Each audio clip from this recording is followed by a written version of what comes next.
And good morning, my brothers and sisters in Jesus Christ at Living Hope Community Church and Iglesia Esperanza Viviente and throughout the world. I want to welcome you to another study. Thank you again for your desire to know Jesus by learning what he's commanded and obeying what he's commanded. That's how we become disciples and follow him in spirit and in truth.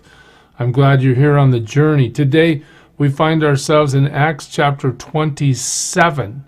This is basically narrative. It's just a story that tells us what happened. But in the midst of the story, we're going to see God move in a mighty way in two ways.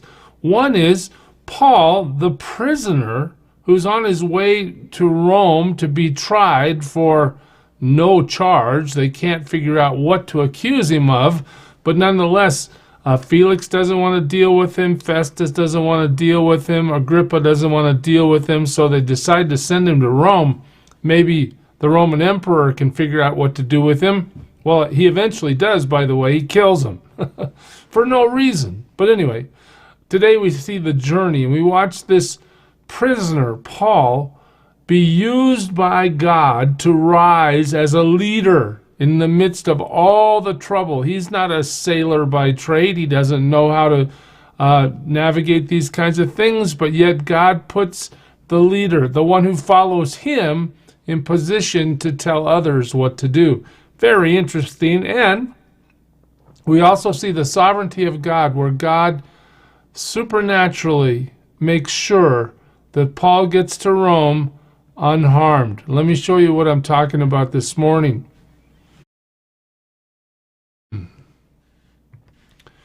So in the first verse of 27 we read, "And when it was decided that we should sail for Italy, they delivered Paul and some other prisoners to a centurion of the Augustan cohort named Julius." So there's a guy that rules over 100 Roman soldiers. His name is Julius.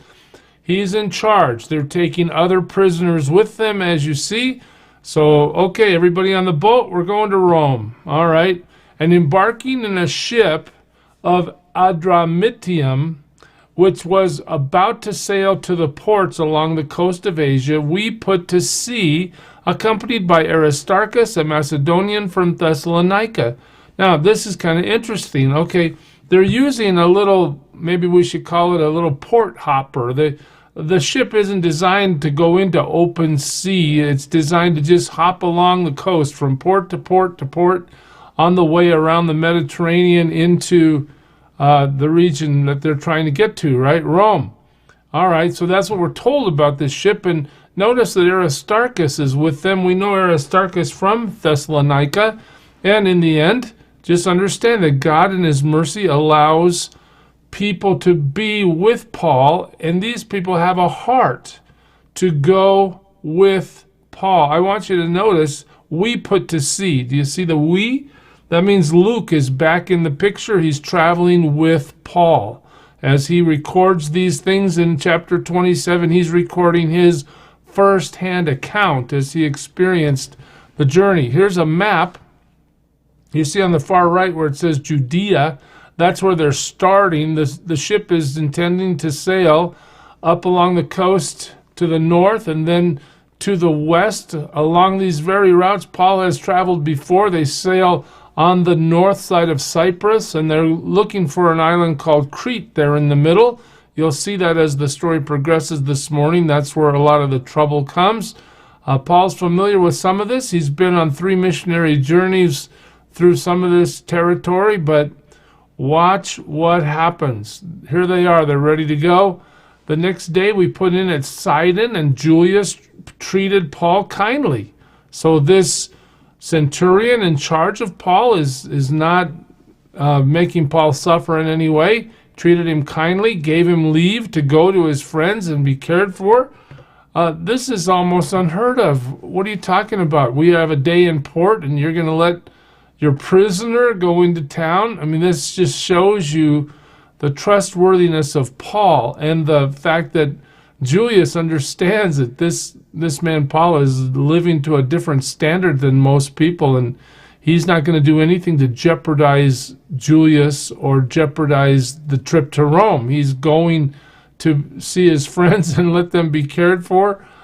even though he's a prisoner and on his way to Rome for trial. Julius has great trust in him. But now they finally leave, and putting out to sea from there, we sailed under the lee of Cyprus because the winds were against us.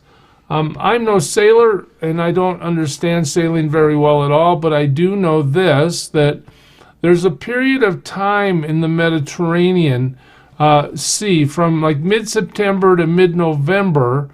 It's a little more hazardous than normal times, okay? And after mid-November to about March, it's really hazardous. The winds become unpredictable. You can have what we would know on the east coast of the U.S. as a nor'easter. You can have a storm just pop up out of nowhere with hurricane force. All right, so there's a time frame involved in getting safe passage if you're sailing the Mediterranean. So when we see in verse 4, because the winds were against us, we're not really in trouble yet. The ships know how to, I think they call it tack, against the wind so that they can sail effectively. They're going up around the northern coast of the Middle East and Asia. They're heading towards the island of Crete. All right, here's how the story proceeds from there. And when we had sailed across the open sea, along the coast of Cilicia and Pamphylia, we came to Myra in Lycia. Here's a little port. There the centurion found a ship of Alexandria sailing for Italy and put us on board. So this little port hopper ship that they started on is now replaced by a bigger ship that comes out of Egypt, Alexandria. Rome had these bigger ships that were meant to be able to withstand the burden of the open sea. They're getting ready now to get past the island of Crete and on into the open water on their way to Italy. When we sailed slowly for a number of days and we arrived with difficulty off Cnidus, and as the wind did not allow us to go farther, we sailed under the lee of Crete off Salmone. I don't know how to say that. In the end, what's happening? We see that the winds are shifting and the times are getting more treacherous because they're entering the time frame where anything can happen in the Mediterranean. It's taken them a long time to make this journey to the island of Crete. They're there now, but they're having trouble now. The weather is working against them, even with the bigger ship. All right, here comes crisis. Have you ever been tested in crisis?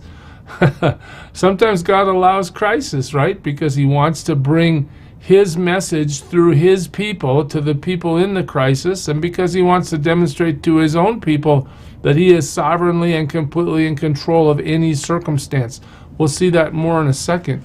Coasting along it with difficulty. In other words, now they're coming across the southern side of the island of Crete, as you saw on the map previously.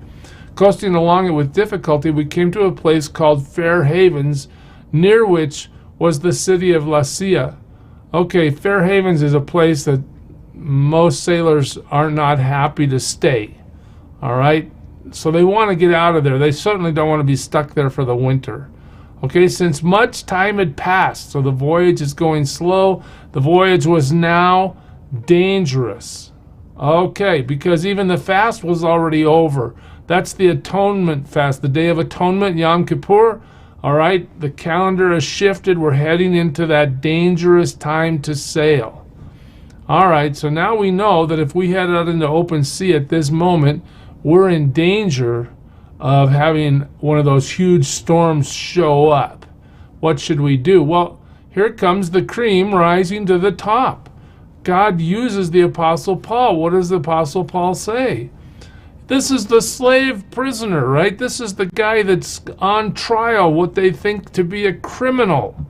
All right, but yet God brings him to this situation, verse 10, saying, Sirs, I perceive that the voyage will be with injury and much loss, not only of the cargo and of the ship, but also of our lives. If you guys want to take off this time of year, you need to really weigh your decision carefully, because we are in that time frame where anything can happen. All right? Paul issues a warning. But the centurion paid more attention to the pilot and to the owner of the ship than what Paul said. All right, well, that kind of makes sense, doesn't it? Would you listen to the prisoner, or would you listen to the pilot of the ship? All right, so the centurion has to make a decision, and because the harbor was not suitable to spend the winter in, that's Fair Haven, we know we got to get out of here, and the majority decided to put out to sea from there on the chance that somehow they could reach Phoenix, a harbor of Crete, which is about 40 miles farther along, facing both southwest and northwest, and spend the winter there. So the goal becomes, let's get to this little town called Phoenix where there's a decent harbor. We can winter there. It's only 40 more miles. We should be able to make it. Now, when the south wind blew gently, supposing that they had obtained their purpose, they weighed anchor and sailed along Crete close to the shore. Aye, guess what? We're predicting these big, unpredictable hurricane-force storms. Well, today, there's a nice south wind. This is perfect. This is what we need. All we need to do is get that sail up and get 40 miles down the coast. We'll have a safe harbor to be in for the winter. Let's go. So, they pull up the anchor. Here we go. Let's see if we can make this happen. But soon, a tempestuous wind called the northeaster struck down from the land. So once they've committed to make this little 40-mile trip and try to get themselves all the way to this port called Phoenix, here we go. That dangerous storm shows up. And what are we told? And when the ship was caught and could not face the wind, we gave way to it and were driven along. So now you're in a situation where, hey, we had a plan, but our ship doesn't have any power. You know, these ships didn't have motors, right? None of that was invented. They didn't have any way to fight against a nor'easter. This is hurricane force. This is like overwhelming. Even ships today would have very, very difficult times surviving this kind of storm. But in the ancient world, these ships were in great jeopardy once these kinds of storms showed up. They say, what? We gave way to it. All we can do is what? Hey, let's just take the sail down, pull the anchor up, and wherever this thing takes us, that's where we're going to go. Because to do something otherwise is to face these huge waves and end up perhaps having our ship break apart. Running under the lee of a small island called Cauda, we managed with difficulty to secure the ship's boat. That's the dinghy, okay?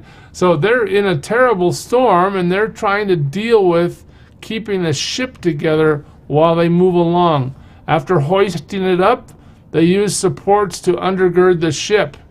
You know, in the old days, they didn't have nuts and bolts. These ships weren't built as our ships are today.